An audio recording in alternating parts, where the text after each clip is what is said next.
আজকে পবিত্র ঈদুল আজহা। আমরা আজকে ঠাকুরগাঁওবাসী আমাদের বড় মাঠে নামাজ পড়েছি। বাংলাদেশের সকল মানুষ এবং বিশ্বের মুসলমানরা আজকে এই ঈদুল আজহা পালন করেছেন কোরবানির মধ্য দিয়ে।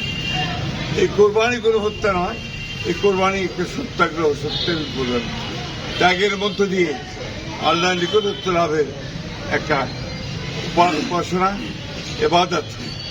আমরা এই দিনটি সবাই পালন করি। আজকের এই দিনে বাংলাদেশের মানুষের কাছে আমাদের আবেদন যে আসুন আমরা সবাই ভেদাভেদ ভুলে গিয়ে দেশের স্বার্থে, মুসলমানদের স্বার্থে, জনগণের স্বার্থে আমরা ঐক্যবদ্ধ হই। বিশ্বের সকল মুসলমান যেন ভালো থাকেন, শান্তিতে থাকেন, যুদ্ধ বিগ্রহের মধ্য দিয়ে তাদের ক্ষতি না হয়, আল্লাহ তাআলার কাছে এই দোয়া করি।